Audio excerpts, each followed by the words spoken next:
Pessoal, aproveitando esse período que para todos nós cristãos é chegado logo mais o momento da Páscoa, eu queria fazer uma analogia com você sobre a Quaresma, mas na verdade fazendo um paralelo sobre os 40 dias que Jesus foi ao deserto e lá ele travou diálogos inteligentíssimos com o demônio. Eu estava fazendo essa reflexão em minhas meditações. Eu fui cada dia, né, eu fui melhorando essa minha reflexão para tentar trazer de forma mais madura ou para a minha realidade o significado dessa quarentena, né, de Jesus, e o que eu poderia colocar para mim como exemplo e tirar uma lição disso. Então eu queria refletir com você. Então, primeiramente, né, eu fui estudar um pouco mais sobre o assunto, mas não só na questão bíblica, eu fui acessar algumas teorias de teologia para tentar entender o que isso representava, esse período de 40 dias de Jesus no deserto. A primeira coisa é que Jesus ele foi jejuar, né? Então ele ficou de jejum durante todo esse período no deserto. Isso quer dizer que ele ficou sem comer, sem beber água e também sem dormir. Claro que era um ser elevado. Por conta disso, ele conseguiu fazer durante esses 40 dias. Mas por que Jesus foi vivenciar essa forma durante 40 dias?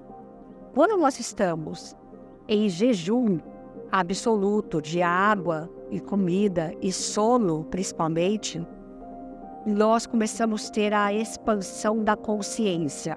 Então, Jesus se permitiu a esse momento aí de quaresma, né, de 40 dias, quarentena, a se jejuar para expandir a sua consciência. No momento que eu faço a expansão da minha consciência, eu começo a ter vários insights e resposta para aquelas perguntas que eu tenho. E aquelas perguntas mais íntimas, aquelas perguntas mais difíceis que eu precise responder. Posto isso, durante esses 40 dias, ele teve vários encontros, não foi apenas um, mas foram vários encontros com o demônio. E a gente, talvez de uma forma muito lúdica, achamos, né, de que o diálogo de Jesus com o demônio é aquele diálogo simplista. Você quer o pão? Toma o pão. Você está com fome? Olha aqui o pão. Você está com sede? Tá aqui a água. Não era sobre isso. Eram diálogos inteligentíssimos que o demônio fazia questionamentos para que Jesus fosse se auto-questionar se tudo aquilo que ele estava fazendo, né, ou veio a fazer, ou aceitou a fazer como filho do homem, era realmente relevante ou não.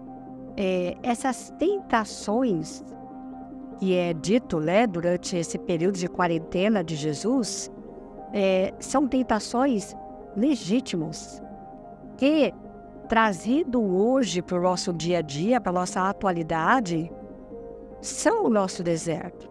Como assim, Dani? Tenho certeza absoluta que você já deve ter travado diálogos de você com você mesmo, se questionando de algumas coisas. Mas será que é isso mesmo? Será que eu não estou sendo leviano em pensar dessa forma? Será que o que aquela pessoa me disse ela não tem razão de estar me questionando? Será que eu não estou errado em fazer dessa forma? Veja, são questionamentos que Jesus presenciou cara a cara com o demônio lá no deserto. E aí, se a gente transfigurar para cá, para os dias atuais, 2000 anos depois, qual é o deserto? Qual é o seu deserto? Qual é o meu deserto? Qual é o momento de vida que você já passou ou que você está passando que te leva a fazer inúmeros questionamentos? Quem é você? Se você está no caminho certo? Se questionando, colocando à prova de tudo, fazendo questões das mais mirabolantes possíveis.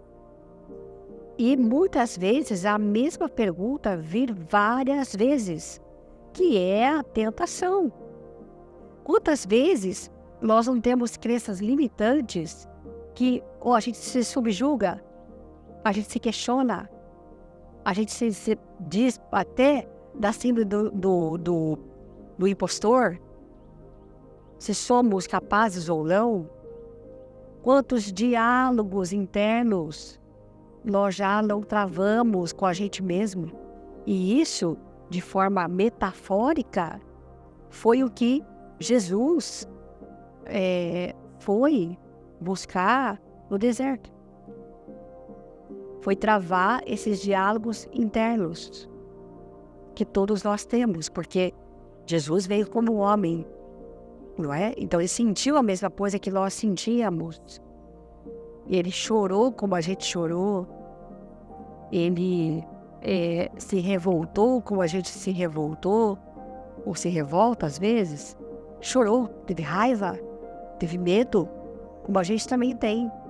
Só que a partir do momento que ele parte para jejuar, sem comida, sem água e sem sono, é uma forma da gente acessar, quando a gente jejua, é acessar o nosso inconsciente.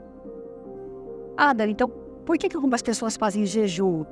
Geralmente elas escolhem algumas coisas que é muito difíceis, ou são muito difíceis delas ficarem sem. Tradicionalmente a Igreja Católica, que é uma doutrina, mas a Igreja Católica até pouco tempo atrás não recomendava o consumo de carne vermelha. E tem gente que é muito difícil ficar sem carne vermelha, mas jejuava em prol de alguma coisa. Então o que eu estou querendo colocar sobre o jejum é isso, a gente se privar de algumas coisas para que a gente possa acessar a nossa expansão de consciência e ter as respostas que a gente precisa. É o silêncio. Jesus foi só para o deserto. E quando a gente precisa obter as nossas respostas, elas precisam ser em silêncio, em estado de oração, né? Então você entrar, viajar, perguntar, questionar, quantas vezes for necessário, até você encontrar a resposta. O meu deserto, muitas vezes, se não a maioria das vezes, quem cria sou eu. Eu tenho plena consciência disso. Outros desertos eu preciso atravessar porque faz parte da minha jornada. E alguns sou eu quem crio. Então eu queria deixar esse paralelo para você pensar e também fazer essa pergunta para que você possa refletir. Qual é o seu deserto?